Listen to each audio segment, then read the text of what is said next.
فلولا نفر من كل فرقة منهم طائفة ليتفقهوا في الدين ولينذروا قومهم إذا رجعوا إليهم لعلهم يحذرون۔ اس میں جو ایک چیز ہے سمجھنے کی، وہ اس میں آپ نے پڑھی ہوگی الوجیز میں، انہوں نے تو ذکر نہیں کیا یہ، چونکہ مختصر سی کتاب ہے۔ بہت سارا جو مغالطہ دیا جاتا ہے وہ یہ ہے کہ بدعت اور مصالح مرسلہ ان میں فرق کیا ہے۔ وہ لوگ جو طرح طرح کے اعتراضات کرتے ہیں نا، وہ سارے نا مصالح مرسلہ کو لے کر وہ آپ کو کہتے ہیں کہ اس سے بدعت کا راستہ نکلا ہے۔ صحیح ہے نا؟ وہ کہتے ہیں جی یہ مدرسے کیوں بنائے، یہ بھی بدعت ہے، یہ فلاں چیز کیوں بنائی ہے جی، یہ کیوں، یہ گھڑی کیوں لگائی ہے جی، جیلیں کیوں بنائی ہیں جی، ہاں یہ کیوں بنایا ہے جی، وہ کیوں بنایا ہے جی، اس طرح کی وہ ذرا باتیں کرتے ہیں۔ اس لیے آپ لوگوں کو علی وجہ البصیرت یہ پتہ ہونا چاہیے کہ مصالح مرسلہ اور بدعت ان میں فرق کتنے ہیں، کیا فرق ہیں ان میں۔ تو یہ تفصیل سے انہوں نے بیان کیے ہیں الاعتصام میں امام شاطبی نے، اور وہ جو دوسرا ہے موافقات میں۔ اور اسی طرح حافظ ابن قیم رحمہ اللہ نے اعلام الموقعین میں بھی بدعت اور مصالح مرسلہ میں جو ہے نا فرق وہ بڑے مدلل اور مختصر اور جامع بیان کیے۔ تو یہ آپ بحث جو ہے نا وہ وہاں دیکھ سکتے ہیں۔ میرا مقصد صرف یہاں یہ ہے کہ یہ چیز ہمیں سامنے رکھنی چاہیے کہ عبادات میں اصل یہ توقیف ہے اور نقل ہے، اور اصل اس میں منع ہے الا یہ کہ جو چیز ثابت ہوگی، اور جو باقی چیزیں ہیں ان میں اصل اباحت ہے، اور اس کے دلائل قرآن مجید میں اور جو رسول اللہ صلی اللہ علیہ وسلم کی احادیث ہیں وہ ان کے اندر موجود ہیں۔ آگے یہ فرماتے ہیں وَمَعْنَى استصحاب الحال، یہ جو استصحاب الحال ہے یا مستصحب ہے، استصحاب یہ لفظ بھی اصول الفقہ میں استعمال کیا جاتا ہے، اور اس کی اگر آپ قسمیں بنا لیں تو اس سے آپ کو زیادہ بہتر سمجھ آئے گی۔ تو لکھیں آپ، ایک ہوتا ہے استصحاب الاباحۃ الاصلیہ، استصحاب الاباحۃ الاصلیہ۔ دوسرا لکھیں استصحاب البراءۃ الاصلیہ۔ تیسرا لکھیں استصحاب الوصف المثبت للحکم الا اذا ثبت خلافہ۔ اب یہ آپ کو لفظوں سے ہی سمجھ آ جائے گی۔ دیکھیے پہلا کیا تھا، الاباحۃ الاصلیہ، کیا معنی کہ ہر چیز کے اندر اصل اباحت ہے، اور یہی آگے چلے گی۔ استصحاب کا معنی ہے الدوام والمصاحبہ والاستمرار، والدوام کہہ لیں، المصاحبہ والاستمرار، کہ ہم یہی کہیں گے کہ ہر چیز مباح ہے، اسی کا استصحاب ہوتا رہے گا۔ ہاں اگر اس کے خلاف کوئی چیز آ جاتی ہے، کوئی دلیل کہ بھئی یہ اب یعنی اباحت کو رفع کرنے والی، صحیح ہے، اباحت کو رفع کرنے والی دو چیزیں ہو سکتی ہیں نا، ایک تو اس کو واجب قرار دے، ایک اس کو حرام قرار دے۔ اگر اس کے وجوب کی دلیل ہوگی تو وہ واجب ہو جائے گی، وہ اباحت نہ رہی، ٹھیک ہے نا۔ اور اگر اس کو کوئی حرام قرار دینے والی چیز ہے تو وہ کیا ہو جائے گی؟ حرام مکروہ، یعنی امر آ جائے گا تو وہ واجب یا مستحب بن جائے گا، نہیں اس کی آ جائے گی تو وہ حرام یا مکروہ بن جائے گی، پھر اباحت سے نکل جائے گی، ورنہ اصل اس کا جو اباحت حکم ہے وہ اس کا جاری رہے گا۔ اچھا، استصحاب البراءۃ الاصلیہ کیا معنی؟ کہ آپ کے ذمے کوئی چیز نہیں، ذمتک بریئہ، آپ پر کوئی چیز واجب نہیں، کوئی چیز آپ پر فرض نہیں۔ براءۃ الذمہ ہی الاصل، اصل یہی ہے کہ آپ پر کوئی چیز واجب نہیں۔ ہاں، جس چیز کو آپ واجب کہیں گے کہ نہیں جی نہیں یہ تو واجب ہے جی، 5 نمازیں پڑھنی واجب ہیں جی، جنازہ واجب ہے جی، نظر اگر مان لے تو پھر اس کو پورا کرنا، نماز ہو کوئی بھی چیز ہو وہ بھی واجب ہے جی، تو وہ پھر دلیل ہوگی نا اس کی۔ اگر آپ رات اور دن میں 5 نمازیں پڑھ لیتے ہیں، کوئی اور ثواب نہیں ہے، تو بس 5 نمازیں آپ نے رات دن میں پڑھ لی ہیں، تو کوئی آپ کو کہہ سکتا ہے کہ نہیں ایک اور نماز پڑھو، ہر روز 6 نماز پڑھو، ہر روز 7 نماز پڑھو۔ آپ کہیں گے بھئی کیوں؟ 5 صلوات فی الیوم واللیلہ، یہ ہیں جو اللہ نے فرض کی۔ باقی براءۃ الذمہ، آپ نے ظہر کے 4 فرض پڑھ لیے، صحیح ہے نا، ظہر کے 4 فرض پڑھ لیے، اب کوئی آپ سے کہے اور فرض پڑھو، اچھا بھی کیوں پڑھیں؟ یہ 4 فرض تھے وہ پڑھ لیے ہیں، اب کیا ہے؟ براءۃ الذمہ، استصحاب براءۃ الذمہ۔ اصل میں یہ جو البراءۃ الاصلیہ ہے نا، اس میں عبادات بھی ہیں، اس میں جو معاملات ہیں وہ تو اباحۃ الاصلیہ میں آ گیا نا۔ البراءۃ الاصلیہ میں کہ انسان مکلف نہیں کسی چیز کا، کسی عبادت کا، نہ کسی فرض کا، نہ کسی حرام کا، جی نہ کوئی کرنے کا، نہ کوئی نہ کرنے کا، مکلف ہی نہیں، عدم التکلیف، بس اس کا مکلف ہے جو اس کو حکم ہے، اور جب وہ کر لیا ہے تو براءۃ الذمہ، صحیح ہے نا؟ یعنی آپ ان دونوں میں فرق سمجھ لیں نا، استصحاب البراءۃ الاباحۃ الاصلیہ، یہ اس میں وہ آ گئیں، اباحات میں اشیاء آ گئیں، معاملات آ گئے، عادات آ گئیں، عرف آ گئے، ہاں جی، آپس میں المعایشہ، رہنے سہنے کی جو بھی چیزیں، تمدن جو ہوتا ہے انسان کا وہ اس میں آ جاتا ہے، لباس آ جائے گا اس میں، صحیح ہے نا، کھانا پینا آ جائے گا، اور یعنی جتنی چیزیں ہیں یہ ساری کی ساری اس میں آ جائیں گی۔ تو برات میں یہ آ جائے گا کہ وہ اس کے ذمے کوئی چیز نہیں ہے، نہ کوئی عبادت اس کے ذمے ہے، نہ کوئی فرض اس کے ذمے ہے، نہ کوئی حرام سے اجتناب اس کے ذمے ہے، کوئی چیز اس کا ذمہ بری ہے، اصل یہ ہے، اور یہی استصحاب اور دوام رہے گا۔ لائے کہ جب آ جائے، اب دیکھیے کہ آپ ماشاءاللہ جوان ہیں تو آپ آزاد ہیں، ماشاءاللہ آپ آزاد ہیں، نہ آپ کو نہ کسی کے خرچے کی، نہ کسی کو کوئی پریشانی، نہ کوئی اور جب شادی ہو جائے گی پھر ایک کا خرچ تو پڑ گیا نا، کیوں بھائی؟ اور جب بچے ہو جائیں گے پھر اچھا، اب اصل تو براءۃ الذمہ ہے کہ بھائی کوئی چیز نہیں ہمارے، اب جب شادی آ جائے گی تو پھر کچھ کرو۔ تو یہ ایک دوسرا استصحاب ہو گیا۔ پہلا استصحاب کیا تھا؟ اباحۃ الاصلیہ۔ دوسرا استصحاب کیا ہے؟ البراءۃ الاصلیہ۔ فجر کے 2 فرض پڑھے، کوئی کہے کہ جی اور پڑھو، وہ رسول اللہ صلی اللہ علیہ وسلم نے اس کو اس لیے بار بار پڑھائے تھے کہ آپ نے کہا تھا کہ تو نے پڑھی نہیں، کیوں جی؟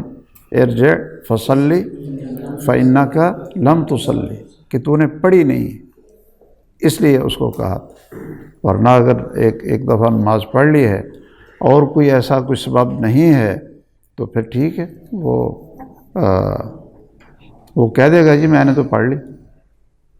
وہ جو ایک آدمی آیا تھا جو سنن ابی داؤد کی روایت ہے کہ آپ نے اس کو دیکھا تو پیچھے بیٹھا ہوا تھا، تو آپ نے کہا تو مسلمان ہے؟ اس نے کہا جی مسلمان ہوں۔ آپ نے پھر نماز نہیں پڑھی؟ اس نے کہا جی میں نے گھر میں پڑھ لی، میں نے یہ سمجھا تھا کہ جماعت ہو گئی ہے، نماز کا وقت ہو گیا اور جماعت ہو گئی ہے، تو میں گھر ہی پڑھ کر آ گیا ہوں۔ تو آپ نے اس کو یہ کہا کہ دوبارہ پڑھو؟ اس سے پتہ چلتا ہے کہ جو جماعت کے ساتھ نماز ہے یہ شرط اور رکن نہیں۔ کیوں جی؟ پتہ نہیں اب آپ کا کیا موقف ہے؟ ایک ہے شرط اور رکن، ایک ہے فرض یا سنت، صحیح ہے نا؟ شرط یا رکن کا یہ معنی ہے کہ نماز ہوگی نہیں، دوبارہ پڑھنی پڑے، اور ایک یہ ہے کہ اگر وہ واجب آپ کہتے ہیں تو یہ اس کا یہ معنی ہے کہ نماز ہو جائے گی، لیکن عمدن بغیر کسی عذر کے اس نے چھوڑی ہے تو وہ کیا ہوگا؟ گناہ گار ہوگا۔ تیسرا جو استصحاب کا ہے قسم، وہ ہے استصحاب الوصف، صحیح ہے نا؟ المثبت للحکم، صحیح ہے؟ تو اس کا یہ معنی ہے کہ اگر وہ آپ پڑھ لیں، آگے آئے گا اس میں، یہ جو بلوغ المرام میں یا کوئی بھی آپ کتاب نکال کر دیکھ لیں، امام بخاری نے اس کے اوپر باب بھی قائم کیا۔ آپ مشائخ سے پوچھیں، میرے خیال کوئی بھی اس کو شرط یا رکن نہیں قرار دیتا، اس کو واجب ہی زیادہ ہمارے جو اہل حدیث حضرات ہیں وہ اس کو واجب اور فرض ہی قرار دیتے ہیں۔ اس کا معنی یہ ہوتا ہے کہ اس کو چھوڑنے سے انسان گناہ گار ہوتا ہے، لیکن وہ چیز جو ہے نا وہ یعنی ہو جاتی ہے۔ اسی طرح جو حدیث ہے کہ تفضل صلاۃ الجماعتی، کیا ہے؟ ہاں جی،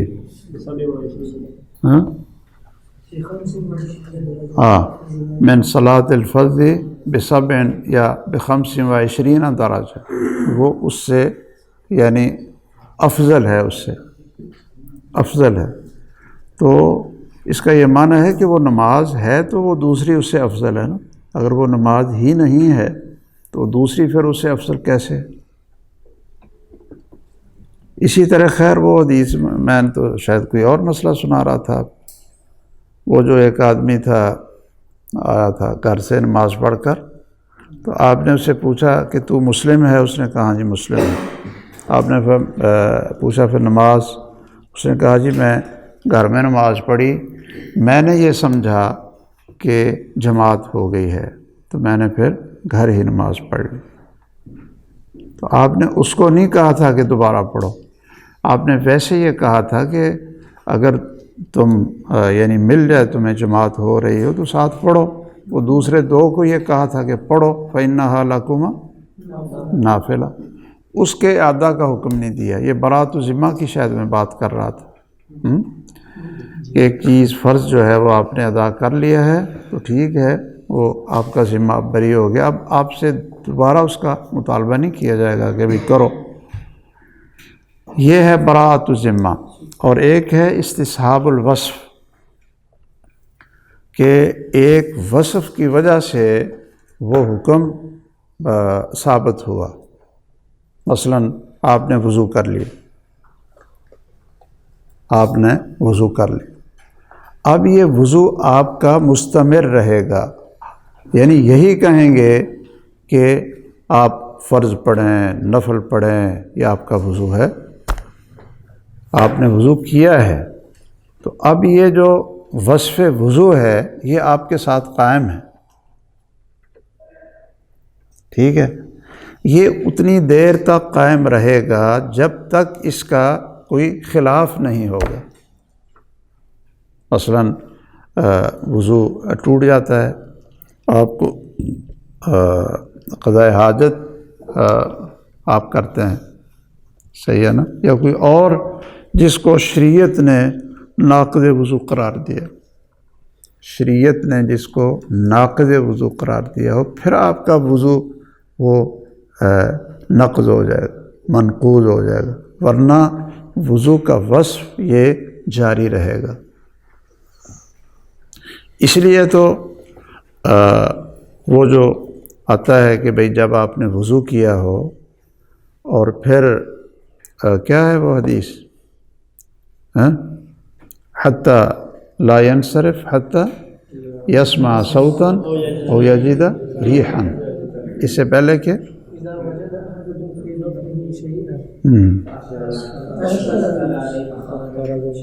ہاں اچھا، اب وضو کا تو یقین ہے، باقی جو کیا ہے وہ ہے اشتباہ۔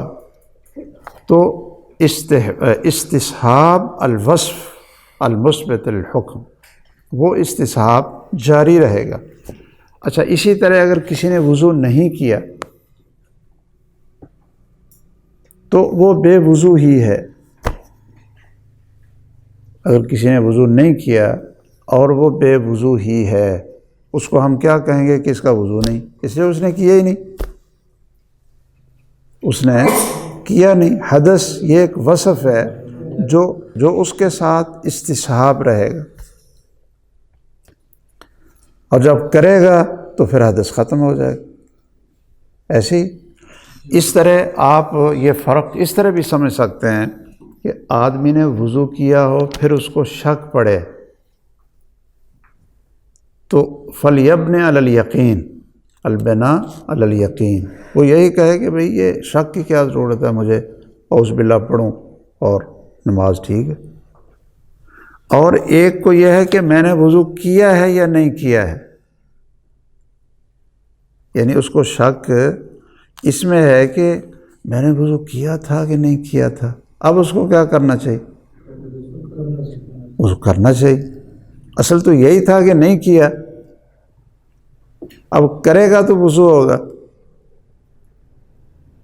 اور اسی کے اوپر پھر اس کی یہ بنا رکھتے ہیں کہ الیقین لا یزول بالشک، الیقین لا یزول بالشک۔ اسی کے اوپر بہت سارے احکام کا تعلق ہے کہ مثلا آپ نے ابھی نکاح نہیں کیا، شادی نہیں کی، اور کوئی خاتون آپ کے ساتھ جا رہی ہے تو یہی کہا جائے گا کہ یہ اس کی بیوی نہیں، اس لیے کہ نکاح نہیں، نہ والدین کو پتہ ہے اس بچی کا کہ بھئی اس کا ہم نے نکاح کیا تھا۔ اب وہ کہتی ہے نہیں میرا نکاح ہے، تو بھئی آپ کا ولی تو کہتا ہے کہ میں نے تو نہیں کیا تھا، تو کہاں سے نکاح آ گیا اس کا؟ اچھا، ایک ہے کہ نکاح ہو گیا، شاہد موجود ہیں، ولی ہے جی، نکاح ہو گیا، اب جو بھی بچہ پیدا ہوگا وہ کس کا ہوگا؟ کس کا ہوگا؟ یہ کس کی بیوی ہوگی؟ جس سے نکاح ہوا۔ وہ طلاق دے گا تو وہ پھر الگ ہوگی، صحیح ہے نا؟ طلاق سے یا اس سے کیا نام اس کا، خلا سے، پھر وہ اس سے الگ ہوگی۔ ورنہ جو وصف نکاح ہے اس کے سارے احکام ثابت رہیں گے کہ وہ اس کی بیوی ہے، نکاح ہوا ہے، یہ فوت ہوگا تو وہ اس کی وارث ہوگی، وہ فوت ہوگی تو یہ اس کا وارث ہوگا، جو اولاد ہوگی وہ نکاح کی اولاد ہوگی۔ استصحاب الوصف المثبت للحکم حتی یاتی خلافہ، اس لیے تو چاہیے نا کہ نکاح کیا جائے تو ولی کی اجازت ہو، شاہد ہوں، ٹھیک ہے نا؟ اسی طرح طلاق دی جائے تو کیا کیا جائے؟ جی، شاہد ہوں۔ وہ جو سیدنا عمران بن حسین کی روایت ہے، اسی طرح رجوع کیا جائے تو کیا ہوں؟ شاہد ہوں، ورنہ تو جھگڑا پڑ جائے گا۔ وہ عورت مثلاً طلاق دی اور وہ عورت کہتی ہے کہ نہیں رجوع ہو گیا تھا رجوع، وہ خاوند کہتا ہے نہیں میں نے تو نہیں کیا تھا، وہ کہتی ہے ہو گیا تھا۔ اب کئی اس میں مالی جو ہے نا معاملات آئیں گے، رجوع ثابت ہو جائے گا تو اور حکم ہوگا، نہیں رجوع ثابت ہوگا تو پھر اور حکم ہوگا۔ اب عورت یعنی طلاق دینے کا تو سب کو پتہ چل گیا، گھر والوں کو بھی طلاق دی، اب اس نے چپ کر کے رجوع کر لیے جی، یا نہیں بھی کیا تو عورت کہتی نہیں نہیں اس نے تو فون پر مجھے کہہ دیا تھا کہ بس ہماری صلح ہو گئی۔ اب 3 ماہواری کے بعد وہ خامد فوت ہو جاتا ہے۔ اب اصلاً تو یہ تھا کہ یہ اس کی بیوی نہیں ہے، لیکن یہ جب دیکھتی ہے کہ بھئی اس نے کافی مال چھوڑا ہے اور چوتھا حصہ یا 8واں حصہ یعنی اس کو کافی مل جائے گا، تو یہ کھڑی ہو جائے، کہے گی جی وہ رجوع ہو گیا تھا، میں اس کی بیوی ہوں۔ اب گھر والے کہیں کہ ہمیں تو طلاق کا پتہ ہے، رجوع کا تو ہمیں نہیں کوئی پتہ، کوئی ثبوت دو۔ یہ کتنا جھگڑا پڑے گا بھائی۔ اصل میں جو اللہ کا نظام ہے نا، وہ ہم نے پتہ نہیں یہ جو فقہی موش گافیاں ہیں ان میں پڑھ کر نا وہ کئی ہم نے وہ خرابیاں جو ہے نا بنا دی۔ طلاق کے جو احکام تھے نا، یہ اللہ کی حدود تھیں۔ یہ قرآن مجید میں جہاں وہ طلاق کا، رجوع کا، خلع کا، یہ سب چیزوں کا ذکر ہے، تو اس میں کیا آتا ہے؟ تلک حدود اللہ، تلک حدود اللہ فلا تعتدوها ومن یتعد حدود اللہ۔ تو ہم نے تو اس کو اپنی جہالت کی وجہ سے یا فقہی جو ہے نا موشگافیوں کی وجہ سے ہم نے اس کو ایک عجیب سا وہ بنا لیے۔ طلاق دیں تو اس طہر میں دیں لم یمسھا فی، تاکہ روڑا ہی نہ رہے کہ بھئی پتہ نہیں اس کی عدت کیا ہوگی۔ صحیح ہے نا؟ طلاق دیں تو ایک طلاق دیں۔ یہ بڑی اچھی انہوں نے سورۃ الطلاق میں زیادہ اچھی بحث کی ہے ہمارے شیخ محترم نے، حافظ عبدالسلام صاحب حافظہ اللہ نے۔ یہاں طلاق مرتان میں تو انہوں نے صرف نا اشارہ ہی کیا تھا، تو میں نے پہلے نا یہی دیکھا تھا کہ یہاں وہ کچھ کرتے ہیں کہ نہیں کرتے، تو یہاں تو انہوں نے اس کی تفصیل یعنی بیان نہیں کی، اور وہاں پھر جا کر انہوں نے اس کی تفصیل بیان کی۔ اب ہمارے بہت سے اہل علم یہ کہتے ہیں کہ جو دیکھو آپ کے سامنے کئی یہ واقعات آئے ہیں کہ ایک آدمی نے کہا جی میں نے طلاق دی، تو آپ نے یہ نہیں پوچھا کہ بھئی آپ نے گواہ بنائے تھے کہ نہیں بنائے تھے۔ اچھا، جب قرآن کا حکم موجود ہے اور عمران بن حسین کی وہ روایت موجود ہے کہ سنت یہ ہے کہ تم طلاق دو تو گواہ بناؤ، رجوع کرو تو گواہ بناؤ، جب صحابی سننا کہتا ہے اس کا کیا معنی ہے؟ کیوں جی؟ جب صحابی کہتا ہے سننا تو اس کا کیا معنی ہوتا ہے؟ کہ رسول اللہ کی یہ سنت ہے۔ اب جب قرآن نے بھی ذکر کر دیا اور جب رسول اللہ صلی اللہ علیہ وسلم نے بھی یعنی صحابہ نے آپ کی وہ سنت قرار دی کہ آپ کا طریقہ بھی یہی تھا، تو کیا اس کا ہر جزئی میں ذکر کرنا ضروری ہے جی؟ ہر جزئی میں ہر وقت اس کا ذکر کرنا ضروری؟ اس طرح تو پھر سارے جو مسائل ہیں نا جی، وہ تو پھر سارے کے سارے ہی صرف استحباب کے درجے میں ہی ہو جائیں گے، اور وہ سنت کا درجہ کوئی بھی نہیں رہے گا۔ مثلا یہ تو واضح ہے نا کہ ولی کے بغیر نکاح نہیں۔ اب آپ کے سامنے جتنے نکاح کے مسائل آئے، کیا آپ نے ہر مسئلے میں اس سے پوچھا اچھا بھی تو کہتا ہے میں نے نکاح کیا، تو یہ بتا کہ ولی کے بغیر نکاح کیا تھا کہ ولی کے ساتھ کیا؟ کیا ہر حادثہ میں، ہر واقعہ میں، ہر جزئی میں جب آپ کے سامنے نکاح کے بارے میں کوئی مسئلہ پوچھا گیا تو آپ نے یہ پوچھا کہ ولی تھا کہ نہیں تھا؟ وہ جس آدمی نے کہا تھا کہ میں مسلمان ہوا ہوں اور میرے پاس وہ کیا ہیں جی اتنی ہیں میرے پاس شادیاں ہیں جی، 8 ہیں یا پتہ نہیں کتنی ہیں، آپ نے فرمایا کہ بس 4 رکھو باقی چھوڑ دو ہے جی۔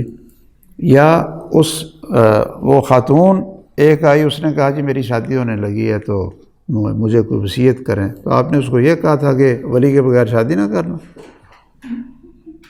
آپ نے اس کو یہ کہا تھا، اس نے کہا جی میری شادی ہونے لگی ہے تو وصیت کرو، تو آپ نے فرمایا کہ زوجو کی ہوا نارو کی جنتو کی و نارو کی، بس یہ آپ نے لفظ بول دی، نہ وہاں گواہوں کا ذکر کیا کہ بھئی تو شادی کرنے لگی ہے تو گواہ بھی ہونے چاہیے، ولی بھی ہونا چاہیے، کیا ہر وقت اس کو ذکر کرنا ضروری؟ یہ جو ہمارے علماء کرام ہیں یہ کہتے ہیں، یہ وہ جب عبداللہ بن عمر کا ذکر آیا، حضرت عمر نے کہا کہ بھئی اس نے تو طلاق دے دی ایام حیض میں، ہیں جی، تو آپ نے اس کو یہ نہیں کہا تھا کہ بھئی تو نے گواہ قائم کیے تھے کہ نہیں کیے تھے، اس کا یہ معنی ہے کہ گواہ بنانا کوئی ضروری نہیں، ویسے ہی طلاق ہو جاتی ہے، کیونکہ آپ نے عبداللہ بن عمر سے پوچھا نہیں تھا۔